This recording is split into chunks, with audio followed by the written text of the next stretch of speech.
안녕하세요. 오늘의 MC를 맡은 선대토즈 김우식입니다. 반갑습니다. 네, 먼저 저희가 오늘 토론회 주제로 HTML5 게임에 대한 사업 전략 토론회라고 했는데요. 사실 이 정도는 괜찮은데 오늘 여기 오신 분들이 각 그 영역에서 실무 경험을 단연간 쌓으면서 오늘 사실 앞에서는 전체 HTML5에 대한 어떤 플레이과 비전에 대해서 말씀드렸다면 저희는 오늘 실무 운영과 그다음에 직접적인 어떤 경험담에 대해서 들려드릴 수 있을 것 같습니다. 네, 그럼 빠른 시작을 하도록 하고요. 일단 각 그 패널분들 소개를 드리도록 하겠습니다.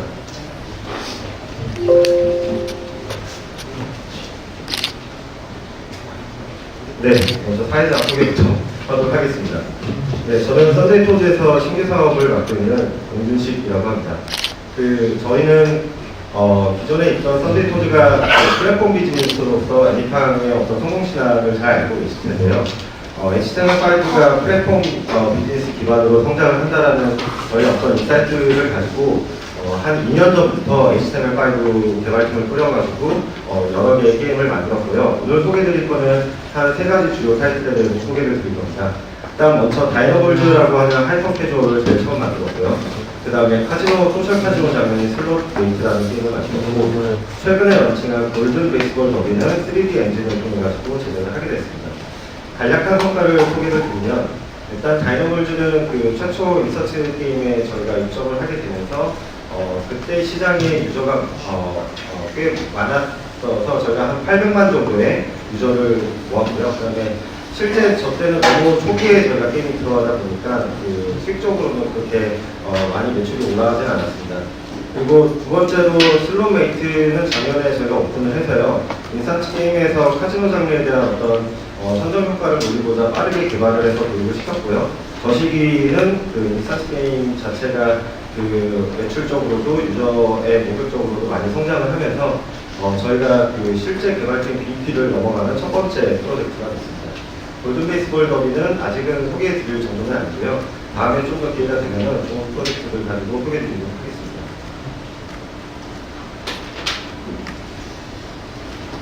그 다음으로는 NC소프트의 이기동 팀장님 소개해 드리도록 하겠습니다. 네, 안녕하세요. 반갑습니다. NC소프트에서 저는 스푼즈라는 IP 빌드업을 담당하는 신규 사업을 하고 있는데요. 그리고 저희가 기존에 게임을 하고 있는 팀이 있다 보니까 게임을 바탕으로 어떻게 사업을 할 수 있을까 고민하다가 IP와 HTML5를 게임으로 결합해서 저희가 비즈니스를 진행하고 있습니다. 저희가 페이스북에는 현재 약 3개 정도 게임을 출시했는데요. 맨 좌측 상단에 있는 신디 클라임 같은 경우에는 약 2년 정도 전에 출시를 했습니다. 그래서 그때 당시에는 페이스북에 BM 같은 것이 없을 때 출시를 했었고, 그 다음에 2048 스위스타라든지 최근에 출시한 피칭 아일랜드라든지 모두 스푼즈 IP를 바탕으로 페이스북 플랫폼에 출시를 했고요. 성적이 사실 그렇게 좋지는 않았습니다. 그리고 아래 2개 게임은 앞서 이제 HTML5 게임 이해를 제일 처음 설명 주실 때 모비게임즈 대표님께서 B2B 사업이나 이런 것도 말씀을 주셨는데요. 플랫폼에서 수익을 얻기 위한 게임이 아니라 올라올라 스푼즈 같은 경우에는 롯데시네마 앱에서 사용자들에게 리워드를 줄 수 있는 것을 저희 IP를 활용하고 개발사와 그리고 롯데시네마 앱에서 구현되도록 그런 것들을 했었고, 달려라 이 스푼저 같은 경우는 아마 HTML5 게임이 G스타에서 시연이 된 적이 있는지 모르겠지만 G스타에서 이마트가 시연을 했었습니다. 캠페인은 사실 종이 영수증을 쓰지 말자는 캠페인이었는데 이런 캠페인을 하는 데 있어서도 HTML5가 유용하지 않았나 생각하고 G스타 야외 부스에서 시연되고 저희 IP와 게임이 시연되기도 했었습니다. 저는 이렇게 스푼즈 IP를 바탕으로 게임을 활용해서 미디어적으로 사업을 하고 있고요. 앞으로도 좋은 성적을 더 내서 좋은 결과를 만들어 가고 싶습니다. 네, 감사합니다.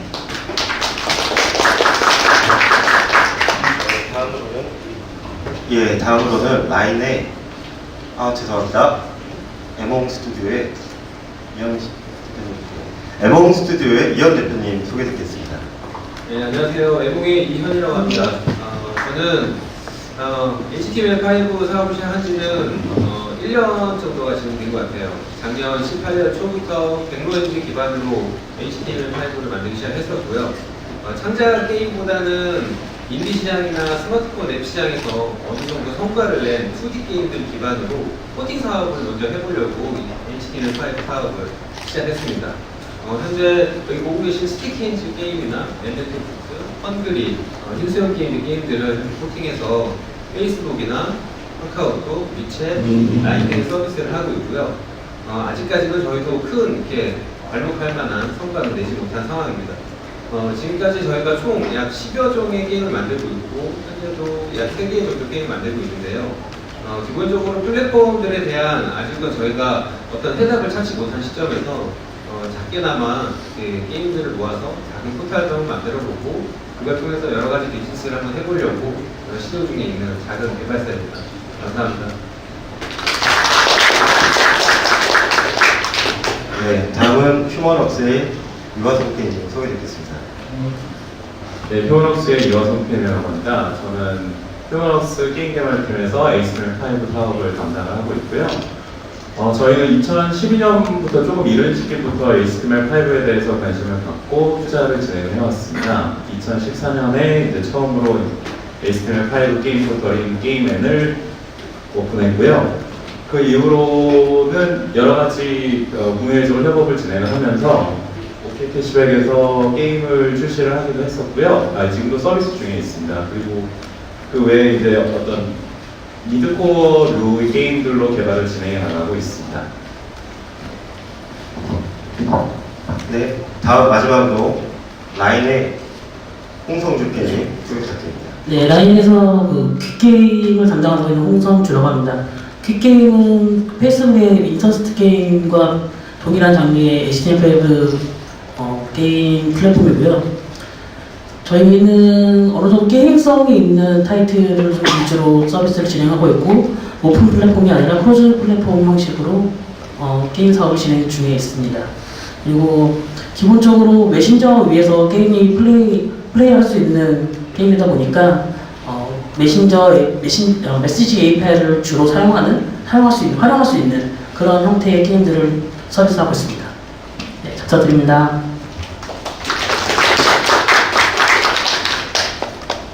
예, 일단 저희가 오늘 네 분의 패널분들과 그 다음에 사회자인 저를 포함해서 저희는 사실 HTML5라고 하는 굉장히 방대한 이런 비즈니스 속에서 메신저 플랫폼 기반, 그 다음에 웹 베이스의 웹 플랫폼 기반으로 사업을 유지를 하고 있고요. 오늘 좀 주제는 메신저 플랫폼과 웹 플랫폼에 좀 포커싱 돼서 여러 가지 질의응답들이 있을 예정입니다. 그리고 일단 제가 첫 번째 질문으로 에몽 대표님께 질문을 드릴 예정인데요. 네. 에몽 대표님은 잘 아시다시피 메이저 플랫폼이 글로벌에서 페이스북, 위챗, 라인, 그다음에 국내에는 카카오 이렇게 4개의 메신저 플랫폼이 있는데 그 4개의 메신저 플랫폼을 다 런칭 경험을 하신 분이세요. 아마 국내에 거의 최초이시죠? 잘 모르겠어요. 제가 알기로는 그 4개의 런칭한 경험을 갖고 계신 유일한 회사로 알고 있습니다. 그래서 그 4개의 메이저 플랫폼을 경험을 하시면서 약간 각각의 장단점 같은 것도 있으셨을 텐데요. 뭐 간략하게 좀 비교를 해주실 수 있을까요? 예, 일단 너무 내용이 좀 길어서 커닝페이퍼를 좀 준비 좀 했어요. 보고 말씀드리느라고 약간 양해를 좀 부탁드리고요. 네, 목소리가 좋으시니까 조금 더 높이 올려서 말씀해 주세요. 네, 잘 들리시나요? 네. 예. 저희가 지금 이 4개 플랫폼을 서비스는 했기는 했지만 아직 그렇다 큰 성과는 사실 내지 못한 상황이에요. 그래서 제가 이제 드리는 장단점들이 얼마나 신뢰가 갈지는 여기 계신 청중분들이 잘 판단해서 들어주시면 될 것 같고요. 먼저 페이스북을 저희가 이제 첫 번째로 계약을 맺고 들어간 게임이 솔리테어라는 게임이었어요. 스티키인지의 에이지 오브 솔리테어였고 당시에 개발사와도 게임 코팅에 대해서 퀄리티가 매우 잘 나왔다 라는 이제 평도 같이 이제 평가를 하고 나간 게임이기도 합니다.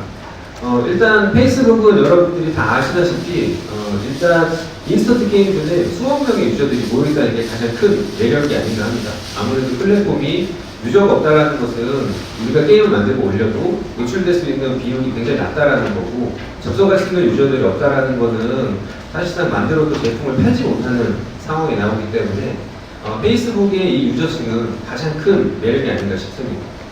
그리고 소셜 플랫폼답게 최근 들어서 인스턴트 게임 양상을 보면 쉐어베이트라는 유저들끼리 어떤 PD에 대해서 공유를 하고 게임보다는 컨텐츠적인 입장에서 많이 풀어나가고 있는 걸 볼 수 있는데요.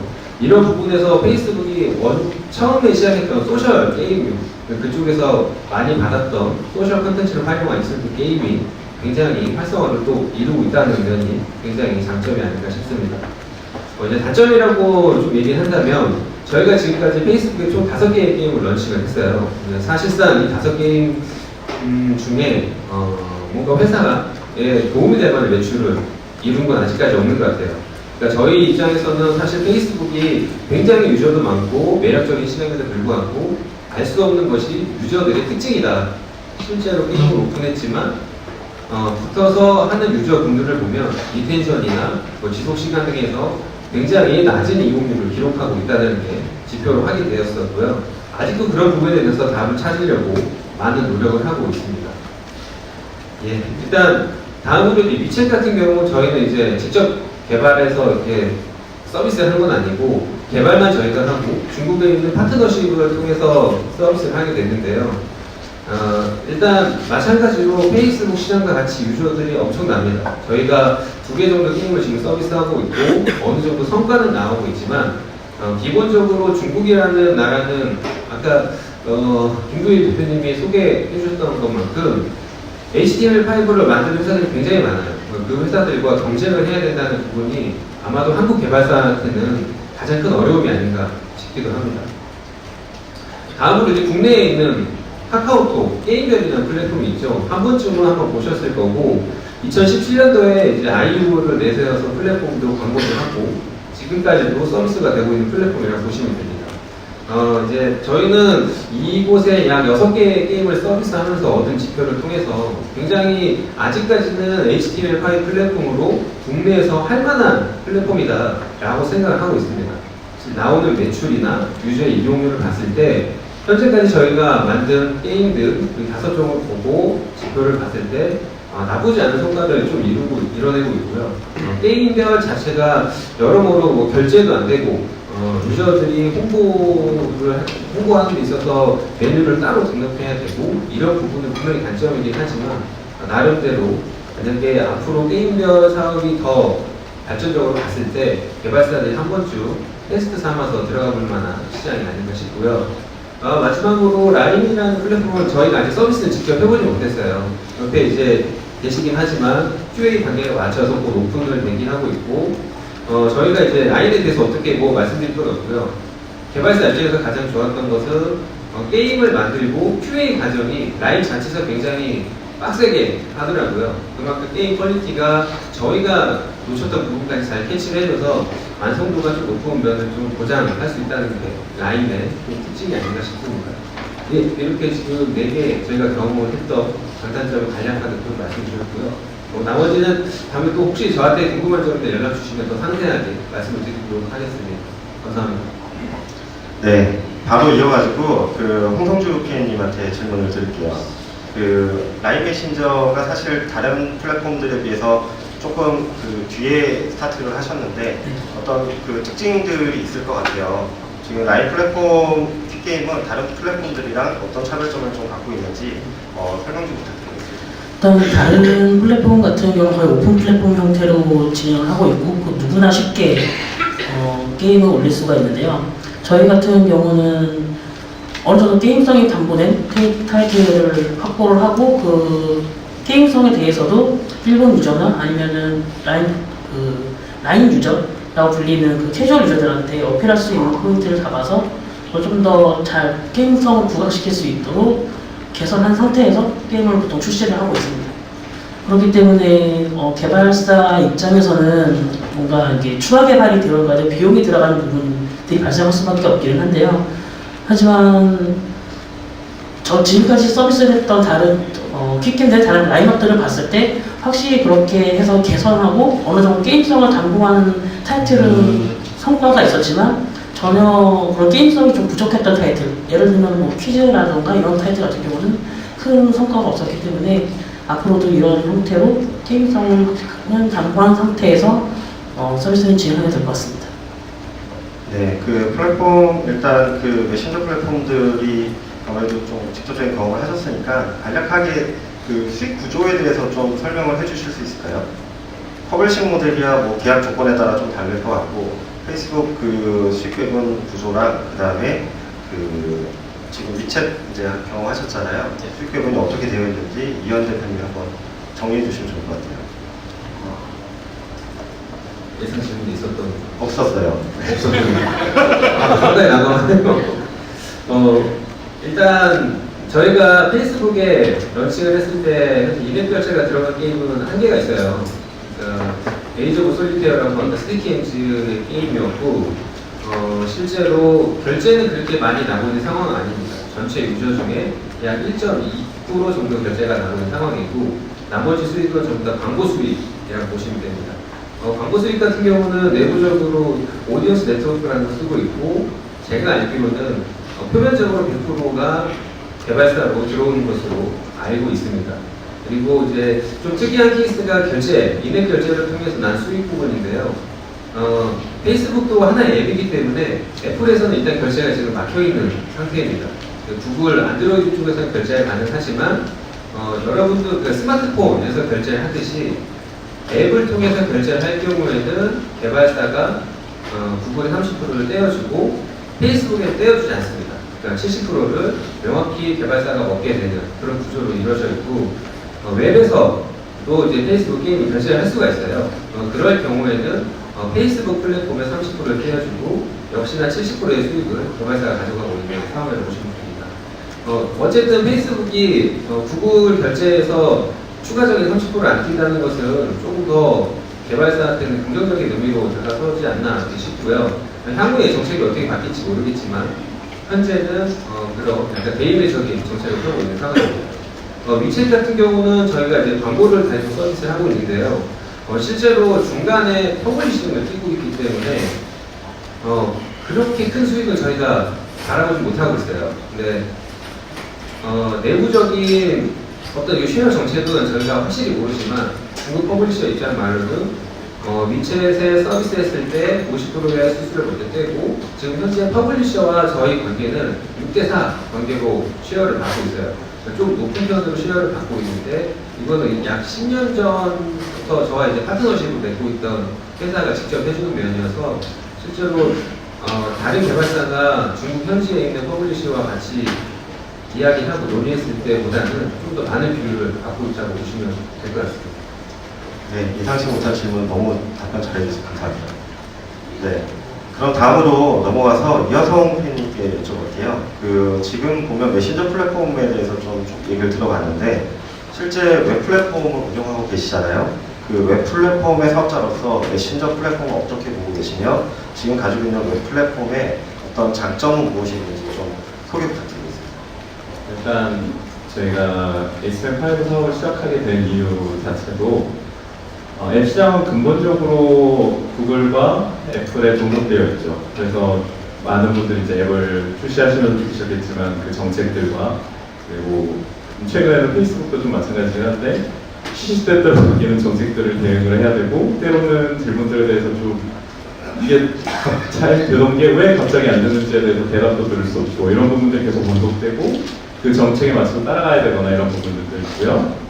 그냥 근본적으로는 수익도 어떻게 하든 30%를 떼줘야 되는 부분들도 있었죠. 네, HTML5로 전체적으로 웹 플랫폼을 통해서 서비스를 했을 때 가장 큰 장점은 그런 대형 플랫폼들에 종속되지 않을 수 있다는 점이 가장 큰 장점인 것 같습니다. 그래서 물론 네, 저희가 그럼에도 불구하고 구글이나 페이스북이나 어떤 그 iOS나 이런 걸 쓰는 거는 그 유저에 도달하기 위해서라는 뭐 그 부분은 어쩔 수 없는 부분이긴 하죠. 근데 저희가 HTML5가 근본적으로 웹 기반이고 계속 앞에 얘기가 나왔던 것처럼 접근성 측면에서 굉장히 많은 가능성을 지니고 있는 거고요. 그걸 통해서 일단 그러니까 최근에는 저희가 계속 보고 있는 게 동남아 시장이나 지금 그동안 잘 몰랐던 시장들, 앱 시장을 타고 있지 않아 앱 시장으로 제대로 넘어가지도 못했던 시장들을 저희가 확인을 하고 있고요. 그런 시장들 같은 경우에는 저희가 웹을 통해서 넘어갈 수 있다는 것, 그러니까 대형 플랫폼들을 거치지 않고도 저희 플랫폼으로 들어갈 수 있다는 것들을 좀 가능성을 확인한 상태입니다. 아마 좀 얘기가 좀 길어지긴 했는데 그런 부분에서 어떤 답변이 될 수 있지 않을까 싶습니다. 네, 감사합니다. 일단 플랫폼 관련해서 제가 국내에서 HCL5 브랜딩을 제일 잘하고 크로스 프로모션을 활발하게 하고 계신 회사가 의외로 NC소프트라는 사실을 좀 몰랐어요. 하나의 브랜딩, 어떤 캐릭터를 브랜딩하고 그다음에 다양한 플랫폼들을 제휴를 통해 가지고 사업을 하고 계신 걸로 알고 있는데 좀 이 다양한 플랫폼에 대해서 HCL5가 어떻게 좀 활용되고 계신지 설명 부탁드리겠습니다. 네. 저희 같은 경우에는 원래 고민은 그거였습니다. 회사에서 신규 IP 브랜드를 출시했는데 저희는 게임 회사다 보니까 카카오나 라인처럼 메신저를 통해서 캐릭터의 인지도를 올릴 수 있는 데는 한계가 있었습니다. 그리고 저희가 잘하는 것이 게임이지 않았나라는 생각이 있었고요. 그렇다면 게임을 만드는 데 있어서 뭐 모바일 앱 게임이나 뭐 PC 게임을 만들 수도 있겠지만 그런 것들은 아시다시피 상당한 시간이 걸리고 그런 것들을 하면서 하는 것은 그 속도를 내기가 좀 어렵다고 판단을 했고요. 저희는 HTML5가 좀 비용적인 면에서 여기에서는 단순하게 비용이 금액적인 뿐만 아니라 시간적으로도 저희가 빠르게 게임을 출시할 수 있고 그게 다른 곳에 이식된다면 사용자들에게 더 빠르게 접근하고 그리고 이 게임을 알리면서 동시에 캐릭터도 알릴 수 있지 않을까 생각을 했고요. 그래서 저희가 페이스북은 글로벌로 굉장히 큰 플랫폼이니까 게임을 출시를 해서 IP를 알릴 수 있도록 했는데 생각보다 이제 뭐 잘된 게임도 있지만 잘 되지 않은 게임도 있었고요. 한국에서는 저희가 새로운 생각을 해봤습니다. 사용자들에게 어떤 리워드를 주는 데 있어서 사용자들이 굉장히 적극적으로 참여하는 건 무엇일까? 저희가 점심시간에만 하더라도 커피 내기를 할 때 그냥 하는 것보다 사다리 타기나 게임 가위바위보를 했을 때 적극적인 참여와 그리고 반응들이 있는데요. 게임을 통해서 뭔가 리워드를 준다면 허들은 높지만 실제로 사용자가 느끼는 허들은 그거보다 낮아질 수 있다고 생각했습니다. 그렇다면 예를 들어서 저희가 롯데시네마와 제휴를 해서 하는 게임의 경우에는 사용자의 랭킹에 따라서 뭐 리워드가 지급되지만 그냥 랜덤으로 주는 것보다 훨씬 더 많은 허들이 있음에도 불구하고 사용자들은 그 결과를 받아들이지 않았나 생각을 하고요. 두 번째로 전년도에 저희가 이마트와 제휴를 해서 지스타에 저희가 직접 나간 건 아니고 이마트가 나갔었는데요. 그래서 환경 캠페인을 하는 데 있어서 이마트가 요즘에 많이 하고자 하는 게 종이 영수증 없애는 그런 캠페인인데 그걸 그냥 종이 영수증 없애자는 것보다는 게임을 통해서 종이 영수증이 어떻게 없어지고 그런 것들이 어떠한 영향을 줄 수 있는지를 보여준다면 사용자들의 참여도가 훨씬 더 적극적이 되고 그런 것들이 훨씬 더 이해하기 쉽지 않았나 이런 것들을 통해서 캠페인적으로도 저희는 의미가 있다고 생각했고 동시에 저희 IP 브랜드를 표현하는 데 있어서도 좋은 기회라고 생각을 해서 사업을 하게 됐습니다. 네, 감사합니다. 저희가 사실 HTML5 엔진이나 기술적인 부분에 대해서는 앞에서 좀 말씀을 많이 주셔서 엔진에 대한 간략한 소개, 지금 사용하고 계신 엔진이 무엇이고, 그 다음에 실제 그 엔진을 사용을 해서 서비스 하시면서 뭐 좀 어려우셨던 애로사항이나 그런 게 있으면은 같이 좀 포함해서 설명을 부탁드리겠습니다. 먼저 이현 대표님 좀 간략하게 소개 부탁드리겠습니다. 네, 일단 저희 앨범 같은 경우는 엔진을 선택할 때 있어서 기존의 스마트폰 게임을 최대한 잘 이식할 수 있는 엔진이 무엇이 있을까에 대해 고민을 많이 하고 있었어요. 그래서 코코스투디나 페이저, 콘스트럭트인가 그런 엔진을 이제 보다가 당시에는 사실 HTML5가 중국이 잘 만든다는 사실을 모르고 있었어요. 그래서 일단은 중국에서 굉장히 HTML5가 잘 만들어져 있고 그곳에서 쓰는 엔진이 백로 엔진이라는 게 있다더라. 그래서 현지로 CTO와 같이 날아가서 무작정 엔진사를 쫓아가 봤어요. 그래서 그 안에 있는 엔진을 다 뜯어보고 만들어져 있는 서드파티 툴을 다 봤는데 어느 정도 그래도 스마트폰의 2D 게임 정도는 70~80% 이상 이식을 할 수 있겠다라는 지금 확신이 좀 생기더라고요. 실제로 그래서 약 3개월 동안 백로 엔진사에서 교육을 받았고요.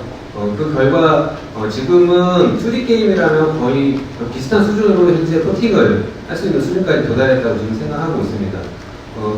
백로 엔진을 저희가 계속 이제 고집하고 쓰고 있는 이유는 일단 주변에 이제 서드 파트들이 굉장히 많아요. 사운드 처리, 이미지 처리, 그 다음에 본 애니메이션 같은 것들 충분히 게임을 잘 만들 수 있게 처리가 잘 되어 있는 서드 파트들이 굉장히 많고요. 이제 큰 단점이라면 현재는 영어로 잘 그 레퍼런스가 많이 잘 나와 있어요. 무료 엔진이기도 하고 다들 공부하시면 되는데 그 당시 어려움이었다면 주석 같은 것들이 전부 중국어로 돼 있어가지고 일단 이것들을 설명을 보고 배우기가 상당히 힘들었다는 거. 그거 하나 빼고는 지금도 다 좋게 사용하고 있는 것 같습니다. 이현 대표님께 하나만 더 아, 예. 추가드리면 예. 죄송해요. 예. 하나씩 이게 궁금한 점들이 저도 생기는데 예. 제가 최근에 중국을 다녀오면서 네네. 실제 중국의 위챗 플랫폼에 저희가 페이저 같은 게임을 만들어가지고 삭제를 하려면 네. 얘기를 들어보니까 라이아박스라든가 백로엔진 같은 중국 자체적으로 만든 엔진을 활용을 해가지고 플랫폼 탑재가 가능하다고 얘기 들었는데 예. 혹시 그거에 대해서 좀 알고 계신 게 있나요? 백문진 개발사 같은 경우는 엔진만 만드는 게 아니라 자체적인 포털도 같이 운영하고 있어요. 그래서 어떤 식으로 운영하고 있냐면 일단 포털 자체는 대형 포털을 백문진사가 하나 가지고 있고 성단위로 해서 엔진을 사용하는 개발사한테 하나의 포털 운영권 같은 거를 떼어주는 형태로 사업을 좀 진행하고 있더라고요.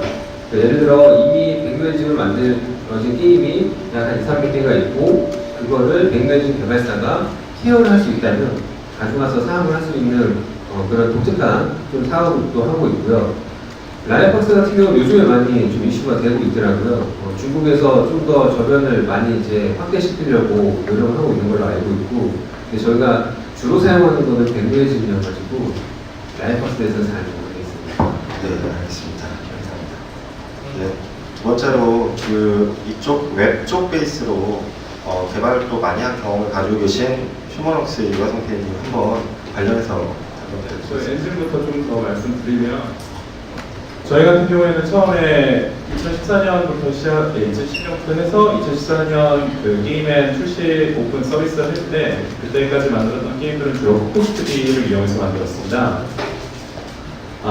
사업 초기에는 사실 저희도 다양한 가능성을 염두에 두고 진행을 했었는데요. 그래서 저희도 HTML5로 만들어진 거를 어떤 앱으로도 나중에 낼 수 있지 않을까 이런 가능성도 열어놓고 진행을 했었습니다. 그래서 처음에 선택한 엔진이 코코스투디 엔진이었는데요. 정확하게는 코코스투디 JS 엔진이었는데 이거는 코코스투디 X로 전환할 수 있는 어떤 기술을 지원하기 때문에 선택을 했었습니다. 그런데 저희가 그 당시까지 만들었던 한 30개, 40여 개의 게임들을 보면서 저희가 기대했던 것만큼의 퍼포먼스가 나오지를 않았습니다. 저희도 당시에 했던 어떤 허들로 지원 비디오 갤럭시 최고 한계, 최저 한계를 갤럭시 3로 잡았는데 현실적으로 갤럭시 3에서도 그 포커스피드로 개발을 했을 때 퍼포먼스적으로 상당히 여러 이슈들이 있었습니다. 저희가 그것들을 해결해 나가는 과정에서 최종적으로는 저희는 픽시.js로 변경을 하게 되었고요. 픽시.js로 지금까지 기본적으로 베이스를 깔고 개발을 하고 있는데 사실은 아까 앞선 강연에서도 나왔었지만 굉장히 많은 엔진들 혹은 라이브러리들이 있습니다. 그런데 딱 마음에 드시는 라이브러리는 없으실 거예요. 실제로 서비스를 하시다 보면 서비스를 하고 개발을 진행하다 보면 이건 되는데 저건 지원이 안 돼. 이 부분은 되는데 이 부분 또 안 되네. 이런 식으로 돼서 저희가 그냥 유니티만 쓰면 됩니다. 이런 식으로 할 수 있는 부분이 저희가 경험에서는 없었습니다. 그렇다면 개발자들이 계속 이 부분은 이런 부분이 좋구나.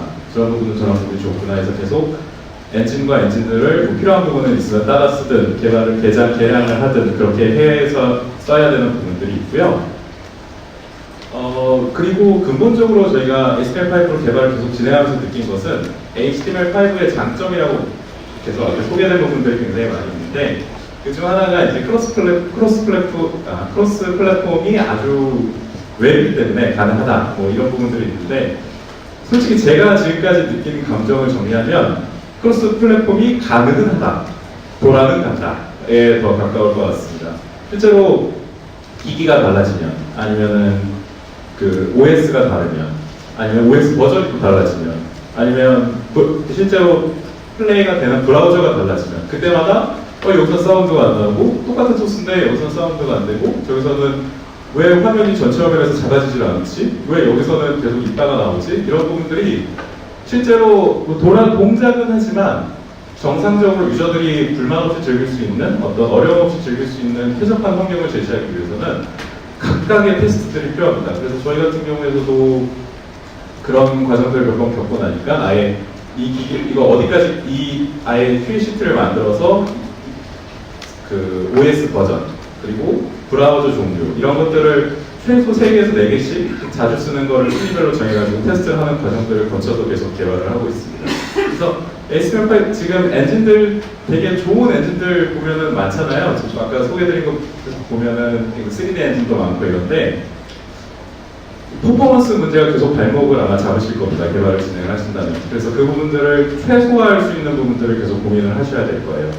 이게 그 부분에서 오류하나 페이스북 얘기가 잠깐 나왔는데 페이스북 같은 경우에서도 유저 이탈률을 체크를 한 걸 보면은 1초를 넘어가면 유저의 30%가 이탈해버린다. 로딩이 1초를 넘어가버리면 유저의 30%가 이탈해버린다. 이렇게 얘기가 나오거든요. 근데 로딩을 줄이고 최적화를 하려면 또 그만큼의 리소스 최적화 작업들이 필요하고 그런 과정들이 지속적으로 필요합니다. 그래서 HTML5는 분명히 굉장히 접근성도 좋고 전환도 쉽고 개발도 용이하고 하지만 뭐 꿈의 기술 같은 거는 아닙니다.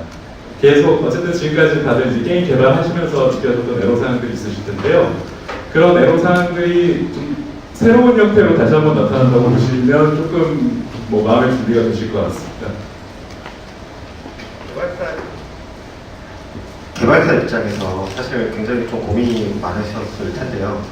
전 좀 반대로 플랫폼사에서 바라보시는 실제 개발사에서 좀 이런 건 좀 고려해 줬으면 좋겠다. 운영하면서 개발사들이 어떤 애로사항을 겪으셨을 텐데 반대로 플랫폼도 이런 좀 어려움들을 많이 겪으셨을 것 같거든요. 신규 기술과 신규 마켓이다 보니까 플랫폼 입장에서 느끼셨던 어려움들 있으시면 소개 부탁드리겠습니다. 일단 뭐 가장 큰 거는 최근 있었던 애플 이슈고요.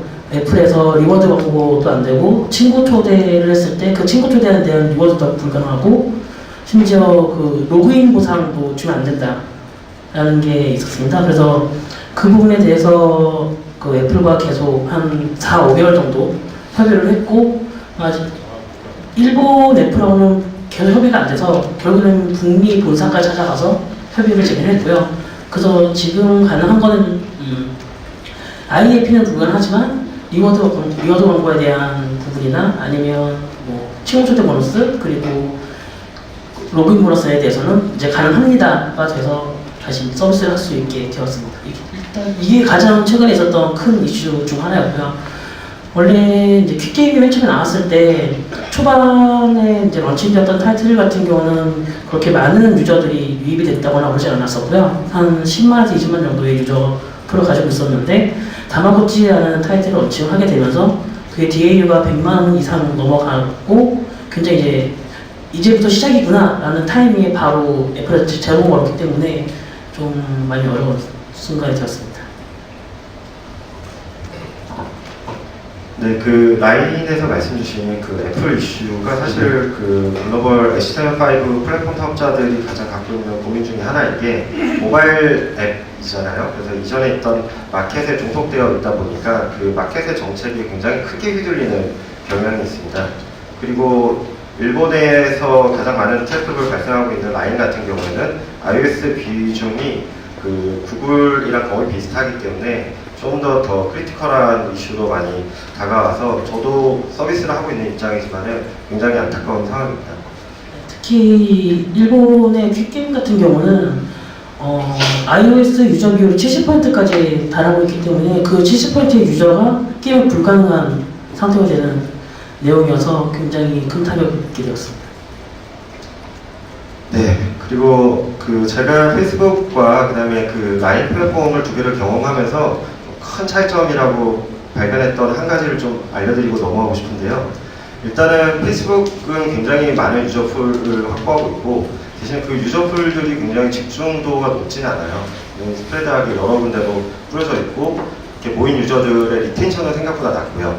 근데 반대로 라인 같은 경우에는 아무래도 로컬라이제이션도 잘 되어 있고 게임에 좀 더 포커싱 되어 있다 보니까 실질적으로 HTML5 모바일 메신저에서 서비스를 한다 그러면 지표가 굉장히 안 좋다, 앱보다 굉장히 떨어진다라는 걸 많이들 들으셨을 텐데요. 라인 같은 경우에 저희가 운영을 해보니까 실질적으로 게이머들이 많이 있으셨고 리텐션이 생각보다 훨씬 앱에 근접할 만큼 높았던 그런 상황을 좀 경험한 적이 있습니다.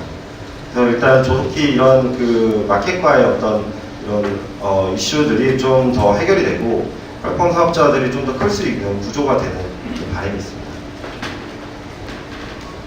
그러면 이제 제일 중요한 실질적인 그 라이브 운영하시면서 이 수익화에 대한 부분을 좀 여쭙고 싶은데요.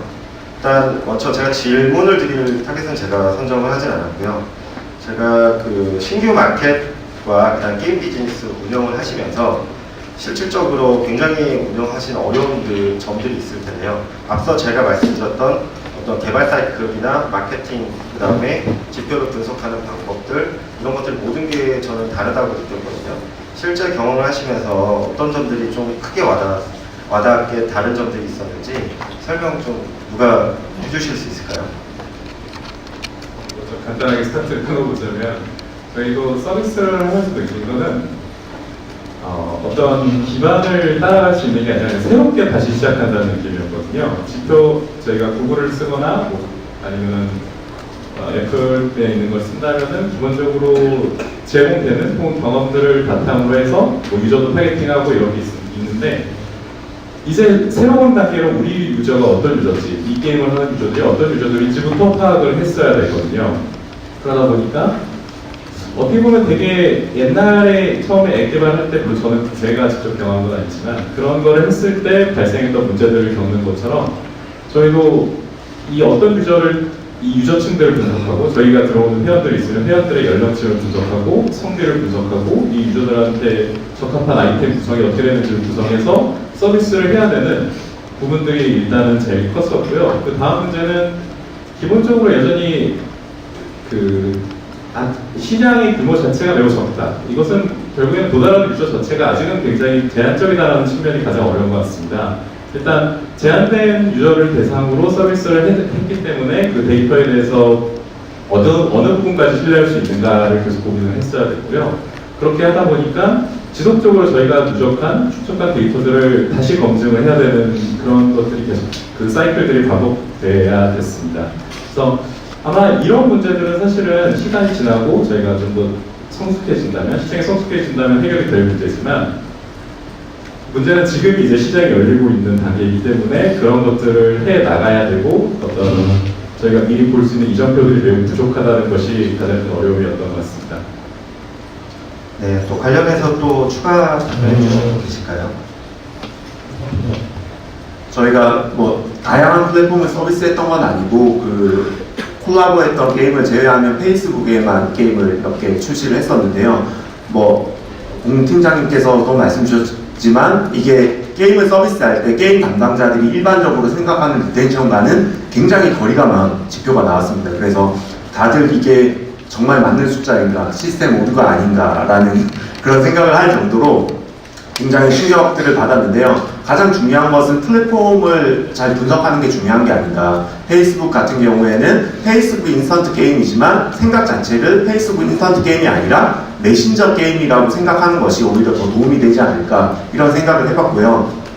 저희가 아직 론칭은 안 했지만 옆에 있는 홍성주 PM님하고 라인에 앱 출시하는 것들도 준비를 하고 있는데 게임을 준비하다 보면 이제 그 메신저 플랫폼에 가지고 있는 특징을 어떻게 10분 활용할 것인가 이런 부분을 또 고민한다면 좋지 않을까 생각합니다. 저희 같은 경우 IP를 또 활용했기 때문에 라인 같은 경우에는 이모티콘이라고 하죠. 스티커인데 스티커를 출시하는 것 자체가 굉장히 어렵진 않아서 실제 저희가 일본 지역에 스티커를 출시하고 있거든요. 그런 부분들을 이제 라인의 게임을 출시할 때 연계를 한다면 더 좋은 성과가 있지 않을까 생각을 하고 있고요. 저희가 페이스북에서 누적돼서 하다 보니까 페이스북의 일반적인 유저에게 피칭하는 것은 굉장히 좋은 성적을 내는 것은 어렵다.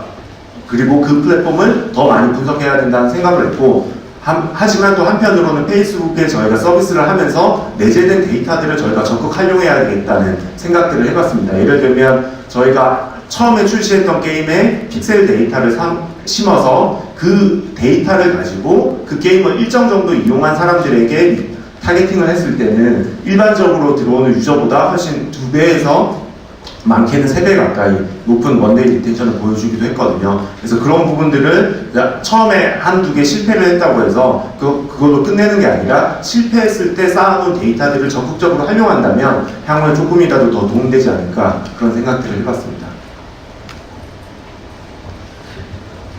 좀 전에 말씀 주셨던 것처럼 그 메신저 플랫폼 같은 경우는 플랫폼에 대한 특징을 이해를 해야 된다라는 말씀 주셨는데요.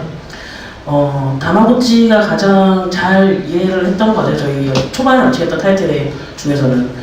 이유는 다마고치를 런칭을 했을 때도 별다른 저희 마케팅은 아무것도 안 했거든요. 그냥 PR 기사만 냈을 뿐인데도 불구하고 데일리로 들어왔던 유저들이 거의 10만 정도의 신규 유저가 데일리로 꾸준히 들어와준 타이틀이기도 한데요. 가장 큰 이유는 다른 유저에게, 그 친구에게 이 게임으로 다른 유저를 불러들여 와야 되고, 그 교배에 성공했을 때 그거에 대한 또 결과 몇을 다시 또 유저에게 보내주고 하는 그런 다른 친구와의 인터랙트가 굉장히 중요한 그 타이틀이다 보니까 그 자연적인 유입률도 좋았고 그 리텐션도 굉장히 좋았던 걸로 기억하고 있습니다. 그래서 신규 만약에 라인 쪽에서 라인 그 킥게임에 게임을 런칭하고자 하는 타이틀이 있다고 하면은 이런 다른 유저에게 내가 왜 메시지를 보내야 되고 그리고 메시지를 받았을 때 이게 스팸이 아니라 이걸 다시 나도 들어가 봐야겠구나라는 느낌을 줄 수 있는 그런 컨텐츠를 준비해 주시면 굉장히 좋은 도움이 되실 거라 생각합니다. 이현 대표님. 예, 이제 저 같은 경우는 이제 작은 개발사에서 정말 페이스북에 런칭했을 때 너무나도 어려운 점이 굉장히 많다는 걸 피부로 느끼고 있는 입장이기도 해요. 그래서 개발만 하는 개발사에서 실제로 마케팅까지 잘 하면서 유저 분석까지 어떻게든 맞춰서 가는 건 매우 힘든 상황이라고 저는 인정하면서 가고 있습니다. 현재도 여러 가지 게임을 오픈하면서 지표 분석 같은 거를 나름 해본다고 하는데요. 실제로 성과는 그렇게 크지 않은 입장이에요. 그러니까 물론 개발자들만 있는 집단이어서 어떤 지표에 대한 분석을 능력 가진 인원이나 그런 분들이 더 있으면 더 좋게 성과가 날지 모르겠는데요. 현실적으로 소규모로 개발하시는 분들이 인스턴트 게임 쪽에, 그러니까 페이스북 인스턴트 게임 쪽에 서비스 했을 때 정말 아까 여기 NC 죄송합니다. 이기동 팀장님이 말씀하셨던 것처럼 상상 이상으로 처참한 결과가 나오는 게 현실입니다. 개발사 입장에서 어느 정도 한 달이나 두 달 정도 리스크를 지고 게임을 서비스했을 때 분명히 그런 결과를 반드시 볼 거라고 저는 장담할 수 있어요. 현재로서는.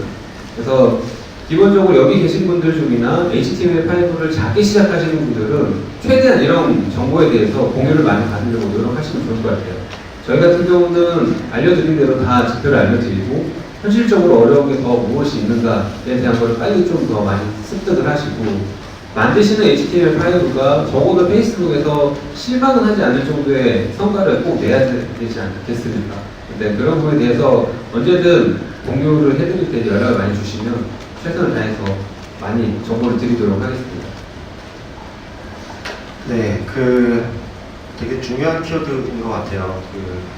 제품이랑 플랫폼이 사실 핏이 잘 맞아야 되는데 저희가 사실 원래는 게임만을 개발하려고 게임의 재미를 발견하려고 주 개발사에서 고민을 많이 했었다면 이 HTML5 메신저 플랫폼과 웹 생태계의 유저는 정말 다른 것 같고요.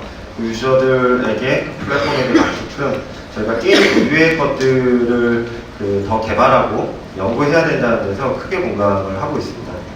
네, 일단 그러면 기존 마켓과 굉장히 차이점이 많은 시장인 것 같은데요. 기존에 있던 마케팅 전략들은 저희가 늘 잘 알고 있는 여러 가지 전략들이 있어요. HTML5에서 마케팅의 전략의 차이점이 좀 있다면 어떤 거라고 생각을 하세요? 네, 라인 좀 말씀해주세요. 일단은 라인은 크게 그 퀵게임에 관련해서 마케팅을 진행을 하지 않았었고요. 마케팅을 했던 거는 이 바로 전 타이틀인 코토로라는 라이트 노벨 관련 비슷한 장르의 타이틀이 있는데 그 노벨 타이틀을 런칭을 하면서 어느 정도 외부 마케팅, 5개 광고 기본적으로 하는 그런 마케팅 진행했었습니다. 그렇게 해서 유저가 유입을 되느냐고 봤을 때 큰 성과가 없다고 생각을 하고 있고요. 때마침 애플 이슈도 있었었고 해서 기존에 했던 마케팅과 동일한 방식으로는 유저 유입은 좀 어렵다라고 생각하고 있습니다. 그래서 이제 조금 전에 말씀드렸던 것처럼 다마고치와 같은 사례로 유저가 자연스럽게 바이럴할 수 있는 그 메신저라는 기능을 10분 이용할 수 있는 부분을 충분히 고민하셔야 되는 게 가장 좀 중요할 것 같고요. 그 코토로라는 타이틀 같은 경우는 내부의 특정 그 힌트를 얻기 위해서는 퀵게임 내에 있는 다른 타이틀을 플레이하고 와야지 해당 그 힌트를 얻을 수 있거나 하는 크로스 프로모션 관련된 기능도 들어있기는 합니다만 그쪽에서도 아직까지는 큰 성과는 나오고 있지 않습니다. 네, 그래서 그 메신저 플랫폼 같은 경우는 이 메신저의 기능 그리고 그 메신저에서 그 플랫폼에 제공해주는 다른 뭐 타임라인 기능이라든지 별도의 기능들을 어떻게 활용하느냐에 따라서 그 성과 많이 달라질 거라고 생각하고 있습니다. 기존의 전통 매체에 저희가 그 앱 시장에서 광고를 하던 방식은 굉장히 그 시장 자체가 그 고비용으로 사실 유입 코스트가 많이 들잖아요. 근데 HTML5는 LTV 자체가 아무래도 앱 마켓에 있는 게임들과 비교했을 때 굉장히 낮기 때문에 실질적으로 로아스 계산이 어려운 시장이 맞는 것 같아요. 저희도 많지 않은 돈을 써보면서 실제 이런 로아스 계산이 안 되다 보니까 마케팅을 집행하기에는 아직은 좀 어려운 시장은 아닌가라는 생각을 좀 하고 있습니다. 네, 일단 그 로아스 얘기가 나와서 이제 좀 중요하게 저희가 얘기해야 될 게 아까도 말씀드린 그 수익화에 대한 부분이에요. 사실 저희가 왜 한국에서 왜 이 시장에 발을 들여놓지 않을까, 개발사들이 이쪽 시장에 왜 먼저 관심을 갖지 않을까에 대한 첫 번째 고민이 수익화인 것 같습니다. 수익화 경험에 대해서 좀 솔직하게 먼저 말씀해 주실 회사 어디 있으실까요? 저희가 수익성에 대해서 얘기를 해보자면 저희는 최초에는 그 여러 가지 사실 한계점 때문에 작은 하이퍼 캐주얼 게임들 위주로 계속 개발을 해왔습니다. 저희는 그래서 어쨌든 간에 빠른 시간에 게임을 개발을 해서 유저들에게 제공을 하고 그걸 통해서 유저들을 끌어모으고 뭐 이런 식으로 접근을 했었는데 실제로 어떤 게임이 성공했다고 했을 때 여러 가지 지표가 있긴 있겠지만 작은 게임들을 했을 때 수익성이 좋지 않았습니다. 그래서 저희들이 어쨌든 지속적으로 여러 가지 방면으로 그 게임들을 이용해서 수익화를 끌어내보려고 했지만 여전히 한계에 봉착한 부분들이 있었고요. 그러면서 저희가 계속 느낀 게 저희가 어느 순간 저희도 개발을 하다 보니까 이건 HTML5 게임이니까 HTML5니까 이렇게 얘기를 했는데 유저들은 HTML5인지 아닌지 전혀 관심이 없더라고요. 저희도 모르게 이렇게 강조를 하는데 HTML5 게임 하는데 그게 뭔지도 모르더라고요. 그래서 우리가 지금 뭔가 잘못 접근하고 있는 게 아닌가 이런 식의 반성을 좀 하게 됐던 것들이 있습니다. 유저들은 HTML5인지 아닌지 관심이 없고 그럼 유저들이 원하는 거는 내가 이걸 손쉽게 접근을 해서 게임을 하고 게임을 충분히 즐기고 그렇다 즐기는데 조금 도움이 된다면 과금을 하는 형태로 보였거든요. 그래서 실제로 저희가 과금형 게임들을 실제로 아이템 판매를 통해서 했을 때 어느 정도 수익성 측면에서 그 전에 비해서 훨씬 더 나은 결과들을 얻을 수가 있었습니다. 그래서 저희가 어떻게 보면 유저층이 저희가 도달할 수 있는 유저층이 뭐 수억 명 이렇게 유저들 수억 명이라고 이렇게 한다면은 어떤 무과금 형태로도 충분히 광고나 이런 걸 통해서도 어떤 수익성을 얻을 수 있겠지만 현실적으로 저희가 경험을 했을 때는 인액 결제가 있는 그리고 충분히 게임을 즐길 수 있는 컨텐츠가 있는 그런 게임들이 결국 저희에게 어떤 저희 팀을 유지할 수 있는 수익성을 주었던 부분들이 있습니다. 이현 대표님, 그 수익화의 고민 때문에 사실 HTML5와 블록체인까지 연계하신 적 있으시죠? 그만 안 하려고 했는데 너무 수익화에 대해서 정말 다양한 고민을 하셨기 때문에 네. 그런 부분에 대해서도 하실 말씀이 많으실 것 같아요. 일단 저희는 작은 개발사예요. 그러니까 만든 제품이 수익화가 충분하지 않으면 사실상 당장에 6개월, 이후 1년 이후를 바라볼 수 없는 어떻게 보면 HTML5를 정말 무모하게 시작한 개발사라고 부르시면 될 것 같아요. 일단 그래서 무식하게 정말 중국 시장에 뛰어들어서 백면진이 폈고 저희 생각에는 기존에 그때 이제 HTML5 게임들이 하이퍼 캐주얼 게임이 많이 있다 보니 우리가 앱 시장에 있는 게임들을 완벽히 이식하고 HTML5 시장으로 나간다면 조금 더 좋은 성과를 보지 않겠느냐라고 이제 접근을 하기 시작했었어요. 근데 이제 페이스북이나 카카오톡을 서비스했을 때 정말 말도 안 되는 개발사들조차도 이게 정말 똑같은 데이터 맞냐 라고 할 정도로 첫째 결과가 나왔고, 현재까지도 저희는 뭐 팀을 유지할 수 있는 수익화가 된다고 하셨는데 저희는 안 되고 있습니다. 상당히 어려운 상황이고, 다른 부분에서 이제 해답을 찾기 위해서 블록체인 시장도 뛰어들어서 좋은 결과를 만들었긴 했어요. 근데 이제 그거는 본질적으로 저희가 HTML5 게임을 통해서 어떤 플랫폼에서 성과를 낸다는 면에서는 좀 먼 이야기 같고요. 아직도 플레이를 하는 유저 입장에서 봤을 때는 스마트폰 앱에서 광고를 중심으로 뭐 이렇게 이용하는 유저 패턴은 크게 다르지는 않은 것 같아요. 다만 아까도 말씀드렸다시피 플랫폼 단에서, 그러니까 즉 페이스북 위주로 말씀드리자면 너무나 게임에 대한 어떤 집중도가 많이 떨어지고 유저는 많지만 우리 게임을 즐겨 하는 사람은 매우 적다라는 거.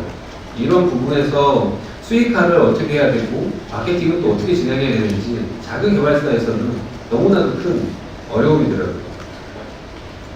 하나 좀 덧붙여드리자면 이게 좀 그런 문제가 있는 것 같아요. 저희 같은 경우에는 사실은 저희가 게임도 게임이지만 게임을 직접 서비스할 수 있도록 서버를 구축한다거나 이런 부분들이 지원이 가능한 부분들이 있었습니다. 그리고 저희는 별도로 이 마케팅을 분석을 하거나 이런 부분들 지원을 좀 받을 수가 있었어요. 지표 분석이라든가 이런 부분들, 지표 분석이라든가 아니면은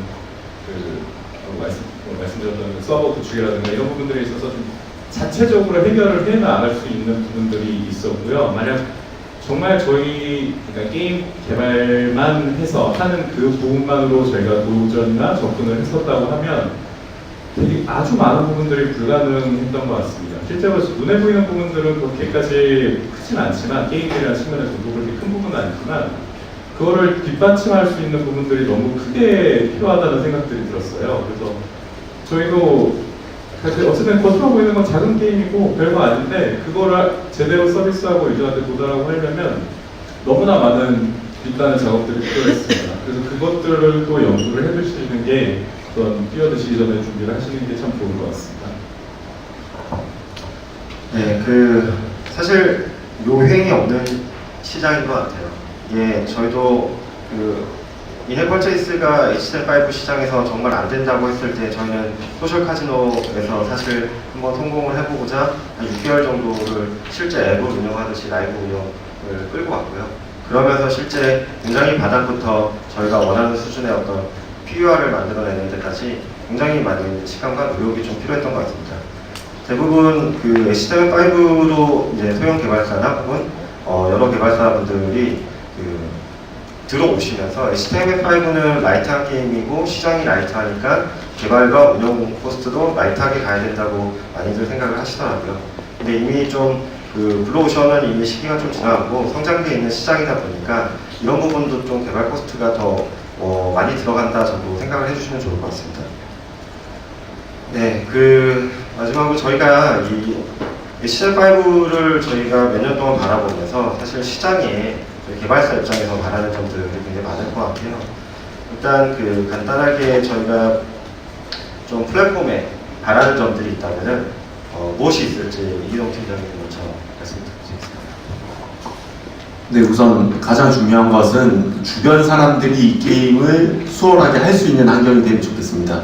다들 아시다시피 페이스북 게임 같은 경우에 한국에서 안 되니까 저희가 게임을 만들다가 보여주려고 해도 제 폰을 빌려주거나 아니면 뭐 권한을 등록하거나 굉장히 번거로운 프로세스가 필요한데 저희가 가장 1차적으로 피드백을 잘 받으려면 주변 사람들로부터 받을 수 있어야 되는데 그런 부분이 한국 같은 경우는 좀 특수한 페이스북과 특수한 상황 때문에 되지 않고 있는데 페이스북 플랫폼에 기대하는 것은 이건 단순하게 페이스북뿐만이 아니라 한국 이제 관련한 데도 부탁드리는 건데 이런 것들이 사실 큰 문제가 되지 않기 때문에 이용할 수 있었으면 좋겠고요. 그 다음에 라이브 킥 게임도 현재는 이제 일본 위주로 하고 있지만 한국에서도 하게 된다면 주변 사람들이 훨씬 더 게임에 관심을 가지고 플레이어들의 의견을 받기에 좋지 않을까. 그래서 가장 간단한 부분일 수도 있지만 주변의 가족들도 일단 이 게임을 테스트해 볼 수 있는 이런 환경이 된다면 좋지 않을까 생각하고요. 그 다음 HTML5의 가장 좋은 것은 새로운 플랫폼이기 때문에 새로운 환경이기 때문에 빅게이머에게 확장하는 새로운 시도가 되지 않을까 생각합니다. 앞서 잔디소프트 대표님께서 2012년도에 카카오라는 플랫폼이 처음 생겼을 때 게이머들의 풀을 굉장히 확장해 줬다고 저는 생각하거든요. 그런데 이게 HTML5 또한 새로운 풀을 확장해 주는 거라고 생각합니다. 다만 한국에서는 일부 많은 플랫폼들을 이용할 수 없다는 게 굉장히 제한이기 때문에 이런 것들을 좀 이제 새롭게 생각해 준다면 외연을 확장하고 게임 시장 자체가 한국의 게임 개발자나 퍼블리셔들이 해외로 나가는 데 있어서 더 큰 경쟁력을 지닐 수 있지 않을까 그런 생각을 해봤습니다. 네, 대표님. 일단 지금 여기 혹시 애플 관계자분 계신가요? 제가 말을 조심해야 될 것 같아가지고 플랫폼이라고 한다면 게임을 서비스할 수 있는 뭐 페이스북이나 라인, 카톡, 위챗이 있을 수도 있고 그 윗단에 있는 구글이나 애플이 어떻게 보면 더 큰 플랫폼이라고 할 수 있죠. 근데 사실 작년 말에 계속 얘기 나왔던 애플의 HTML5에 대한 뭐 제재 정책이라고 해야 될까요? 좀 말도 안 되는 그 어떤 사업이나 전체 플랫폼의 모든 힘을 가지고 있는 플랫폼이 이렇게까지 했을 필요가 있었나 라고 생각을 하는 게 작년 말이었던 것 같아요. 저희 같은 경우는 라인을 서비스하기 위해서 애플은 전혀 신경도 쓰고 있지 않았었어요. 사실 라인 쪽을 어떻게든 빨리 서비스하고 좋은 결과를 좀 보기 위해서 3, 4개월 정도 노력했는데 어떻게 딱 4개월째 오픈을 하려고 하니 애플 정책이 딱 터지더라고요. 사실상 이런 부분들은 저희 같은 작은 개발사에는 너무나 큰 타격으로 오는 게 정말 현실이고요. 뭐 이런 것 때문에 저희가 막 투정을 부리거나 그런 건 절대 아닙니다. 다만 어쨌든 이 HTML5 산업 자체가 어떻게 또 변화할지 저는 분명히 더 크게 발전될 거라고 믿고 있거든요. 근데 이런 부분에 대해서 이런 플랫폼 단에서 좀 더 살려주지 못하는 정책이 계속 나오게 된다면 사실 이런 부분들 때문에 작은 개발사나 메이저 회사들도 쉽게 다가가지 못하는 부분이 있지 않을까 분명히 생각이 드는 게 지금의 생각입니다. 그리고 페이스북이나 라인, 카톡 다양한 이제 HTML5 플랫폼이 좀 더 나올 거라고 생각을 하는데요. 일단 그러니까 카카오톡의 게임별만 해도 유저들이 HTML5를 할 수 있는 메뉴가 어디에 있는지 잘 몰라요. 사실 노출에 대한 문제도 분명히 있고 페이스북 인스턴트 게임존을 한국에서는 접속이 안 되는데 실제로 그 게임을 어떻게 해야 되는지도 접근성도 많이 알려지지 않는 게 사실입니다. 플랫폼 단에서는 개발사한테 뭔가 이렇게 좀 더 정책적으로 좋은 걸 바라는 걸 한 가지 말씀하라고 한다면 뭔가 이제 플랫폼에 대한 시장의 노출을 적극적으로 좀 해주시면 개발사들도 그 시장을 보고 접근할 수 있게 되고 유저들 또한 많은 이용률을 올리게 된다면 좀 더 HTML5 시장이 커지지 않을까라고 생각을 하고 있습니다. 네. 자, 저희가 사실 그 개발사 입장에서 여러 가지 좀 고민들이 있었던 것 같습니다. 저희가 개발사 입장에서 하는 고민과 사실 플랫폼 입장에서 개발사에게 또 요구하는 부분이 다를 것 같아요. 그렇죠? 이런 부분들 어떤 것들이 있을지 일단 라인부터 말씀 부탁드리겠습니다. 계속 말씀드리게 되지만 저희 다양한 굉장히 많은 메시징 API 요소들이 있고 그리고 타임라인 기능도 여러 가지가 있기 때문에 그걸 활용할 수 있을 법한 그런 기능들을 최대한 구현해 주시면 좋을 것 같고요. 그리고 저희도 그 애플이 쥐고 있기 때문에 현재 웹 플랫폼 관련해서 오픈을 준비 중에 있고 그 웹 플랫폼에서 어떻게 하면 또 라인 본체와의 연계성을 가져갈 것인지에 대한 고민을 하고 있거든요.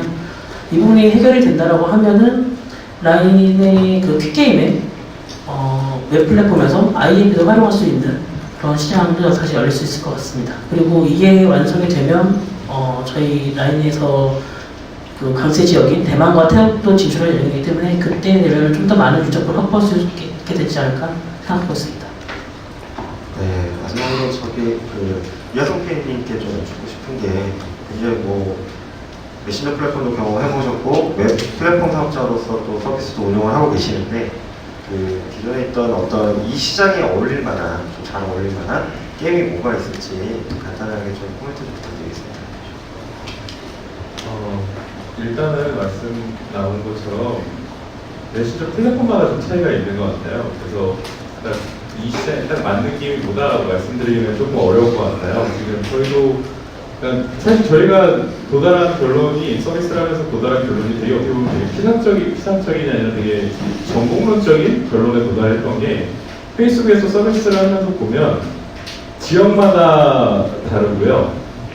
그러니까 지역마다 국가마다 다르고 메신저도 어떤 국가에서 서비스 되고 있느냐에 따라서 달라서 어떤 메신저에 맞춰서 이 시장에 맞는 어떤 게임 장르가 있느냐라는 질문에 저희도 답변을 못 드릴 것 같아요. 저희도 작년에 페이스북 컨퍼런스에 갔을 때도 비슷한 질문들이 올랐었습니다. 페이스북에 맞는 게임들이 뭘까요? 라는 질문을 했을 때 페이스북 담당자분들도 비슷하게 얘기를 하셨어요.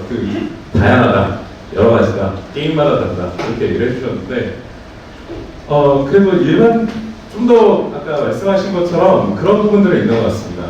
그 메신저마다 특성들이 있었어요. 저희 페이스북 메신저 같은 경우에는 보호 기능을 이용해서 이 유저의 리텐션을 올려야 되고 이게 공유의 바탕이 되어야 되고 이 유저들에 도달을 하기 위해서는 이 유저들이 기존에 이 메신저를 쓰면서 익숙했던 경험들의 결부가 되어야지만 되었다는 결론들이 있었거든요. 만약에 이게 틱톡 같은 경우에서도 게임 서비스가 되는데 그렇다고 하면은 틱톡의 특징인 그 10초 내외의 동영상 이렇게 돌아가는 사이클에 익숙해진 그걸 원해서 이 플랫폼에 들어온 유저들에 맞는 게임들이 제공이 되어야 될 것 같습니다. 그래서 라인 메신저든 어떤 메신저가 됐든 그 기본적으로 메신저를 쓰는 사람들은 그걸 계속 공유를 하기 원하는 거고 아까 그 점심시간에 게임을 통해서 한다 이런 얘기가 나왔었는데 그런 것처럼 메신저를 통해서 게임을 한다거나 이런 식으로 접근할 수 있는 게임들이 필요할 것 같습니다. 그런 특성들 그러니까 메신저는 딱 이거다 이렇게 접근을 하시면 안 될 것 같고요. 뭐 메신저가 아니라 그 앱 플랫폼이든 그 플랫폼에 맞는 방식들 게임들을 좀 고민을 하셔야 될 것 같습니다. 네, 사실 오늘 저희 토론 주제가 생각보다 성공 케이스를 설명드린다거나 혹은 굉장히 좀 좋은 시그널을 보여드리면 더 좋았을 텐데 사실 현재 저희가 경험하고 있는 것은 들으신 바와 같이 생각보다 밝지는 않습니다. 저희가 그럼에도 불구하고 이런 자리에 좀 나와서 여기 계신 HTML5 시장을 바라보고 계시고 같이 달려가시는 분들에게 전달하고 싶은 거는 아무래도 좀 가능성인 것 같아요. 저희가 기존에 있었던 그 양대 마켓 이외에 앱 베이스로 게임 시장이 커왔었다면 사실상 최초로 다른 마켓이 게임 시장으로서 온전히 생기는 거라고 저희는 생각을 하고 있고 이 시장이 가지고 있는 가능성은 무한하다. 더 크게 보고 있고 지금 현재는 어렵지만 투자를 하고 앞으로 시장이 커갔을 때 여기 계신 분들이 투자한 만큼의 어떤 기회를 가져가실 수 있기를 개인적으로도 바라고 저도 그렇게 좀 되길 바라고 있습니다. 네, 그러면 일단 오늘 토론회는 여기서 마치도록 하고요. 이쪽부터 이여성 PM님부터 짧게 앞으로 이런 비전이라든가 어떤 방향성을 하실지에 대한 포부 같은 것들을 한마디씩 하고 넘어가도록 하겠습니다. 그거가 되게 시행착오를 많이 겪고 와서 이제 좀 방향을 잡고 있는 것 같습니다. 저희는 그래서 조금 더 유저가 오래 즐길 수 있고 지속적으로 참여할 수 있는 그런 좀 규모가 있는 게임 쪽으로 아마 HTML5 게임들 계속 개발할 예정입니다.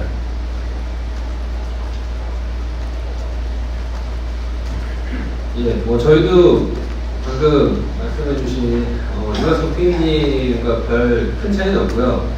다만 저희가 2019년도는 좀 더 활성화를 많이 시켜보려고 하는 게 2018년도에는 사실 저희는 코팅된 게임을 가지고 각 플랫폼에 먼저 들어가서 경험을 해보자라는 취지로 2018년도를 보냈던 게 가장 큽니다. 그러니까 플랫폼이 과연 어떤 게임이 성공할 수 있을지 어떤 게임을 더 우리가 가져와서 코팅하고 좋은 성과를 내야 될지 그런 것들을 시험했던 시기였던 것 같고요. 앞으로도 계속적으로 저희는 코팅 사업을 유지할 생각입니다. 인디 게임 개발사들에서 만들어지는 게임성이 훌륭한 게임들도 비교적 HTML5로 만들었을 때 성과를 낼 수 있는 것들이 몇 개 더 보이는 상황이고 지속적으로 저희가 그런 게임들을 만들어내고 또 퀄리티 있는 게임들을 시장에 내놓는다면 앞으로 후반으로 따라오시는 H5 개발사분들이 조금 더 긍정적인 의미를 가지고 이 시장에 들어오지 않을까라고 생각하고 있습니다. 그때까지 좀 더 많은 응원 부탁드리고요. 좋은 인디 개발사, 2D 게임으로 만든 거라면 저희는 어디든지 찾아가서 같이 고민하고 시장에 어떤 시장에서 어울릴 것인지 같이 판단도 하고 있으니까요. 그런 부분에 대해서 많은 정보 부탁드립니다. 감사합니다. 네, 새해가 시작된 지 얼마 안 됐는데요. 저희가 게임을 뭐 많이 서비스했던 건 아니지만 현재까지 서비스를 하면서 이 비즈니스 자체는 어떻게 보면 게임 시장 자체를 외연을 굉장히 크게 확장하는 비즈니스라고 생각합니다. 그래서 저희가 게임이라는 것이 주는 이미지가 때로는 부정적일 때도 있고 그렇지 않을 때도 있는데 저희가 이 H5라는 플랫폼 시장을 그 방법을 통해서 저희가 빅게이머들에게 우리가 줄 수 있는 메시지를 주고 그리고 게임 시장 자체가 굉장히 크게 확장될 수 있는데 저희가 프론티어 역할을 하는 게 아닌가 그리고 여기 계신 분들이 프론티어 역할을 하는 게 아닌가 생각하고요. H5가 사실 HTML5를 의미한다면 오늘 이 자리에서만큼은 서로 간에 하이파이브를 외치면서 H5라고 생각했으면 좋겠습니다.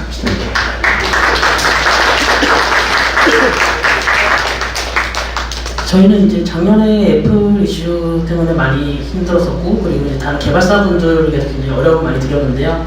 올해는 웹 플랫폼도 같이 전개해 나가면서 좀 더 많은 유저들에게 올 수 있게 할 예정이고 또 대만, 태국까지도 진출할 거기 때문에 저희와 함께 하시는 분들이 좀 더 괜찮은 성과를 낼 수 있는 한 해가 될 거라고 생각하고 있습니다.